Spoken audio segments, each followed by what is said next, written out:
نحمده ونصلي على رسوله الكريم. أما بعد، بسم الله الرحمن الرحيم. فضل رضی الله عنه د رسول الله صلی الله علیه وسلم په خدمت کې حاضر شو. نو رسول الله صلی الله علیه وسلم سخت تبه وه.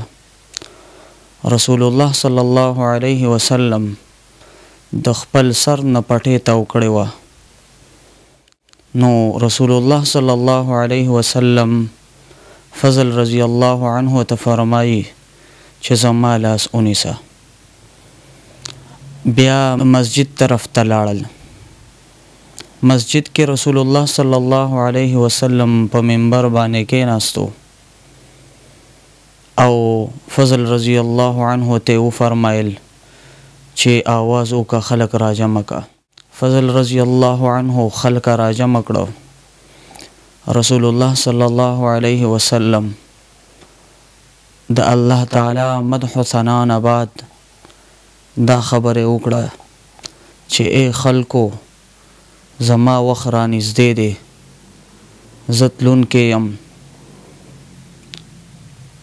او څوک چې ما په ملا باندې وهلی وي نو زما ملا موجود ده، بدله دی واخلی.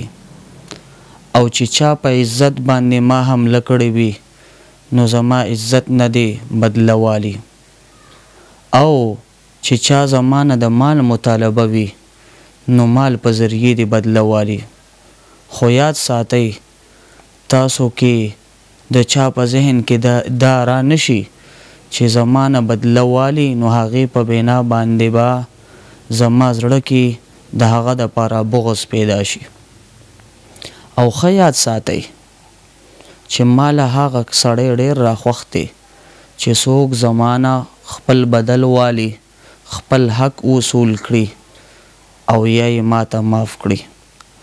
زه الله رب العزت خواته په ښه خوشحالۍ زړه سره تلل غواړم.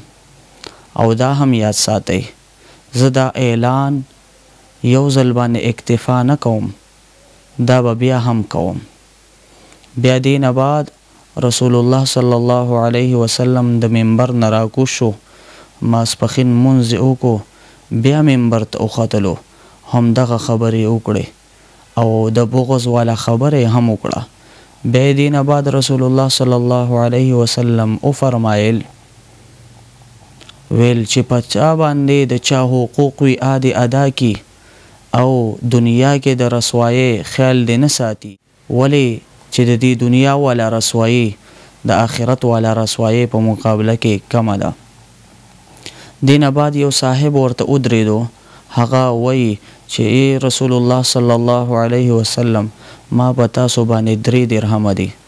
رسول الله صلی الله علیه وسلم فرمایي چې چا زمانه مطالبه وکړه زه د هغې تکذیب نه بیانوم او نه په هغه باندې قسم کوم. خدا راته ووایه تا دا پیسې په ما باندې څنګه دي؟ نو دی ورته وایي، ورته یو ځل تاسو ته سوال کوونکی رالو، نو تاسو ما ته وویل چې دته 3 درهمه ورکه.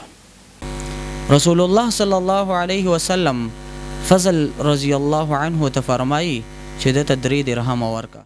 دې نه بعد یو بل صاحب ودرېدو، هغه ورته وایي، ورته بیت المال په ما باندې 3 درهمه دي او ما خیانت کړی دی. رسول الله صلی الله علیه وسلم ورته فرمایي څنګه دې خیانت کړی دی؟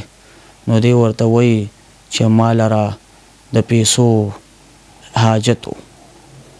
بیا فضل رضی الله عنه ته فرمایي چې دا 3 درهمه د دنه واله. دې نه بعد رسول الله صلی الله علیه وسلم اعلان وکړو چې چاته په خپل ځان حالت باندې د سیر وي نو هغه د ځان دپاره دعا وغواړي، ځکه چې د تلو وخت دی. بیا یو صاحب ورته ودرېدو، ورته یا رسول الله صلی الله علیه وسلم، زه دروغجن یم، زه منافق یم او ماته د خوب بیماری ده.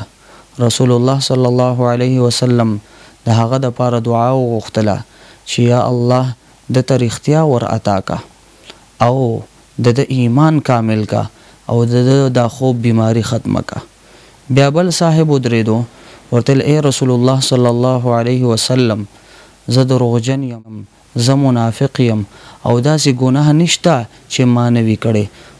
عمر رضی الله عنه ورته وی ورته ښه ته د خلکو په وړاندې خپله ګناه پیلاوي.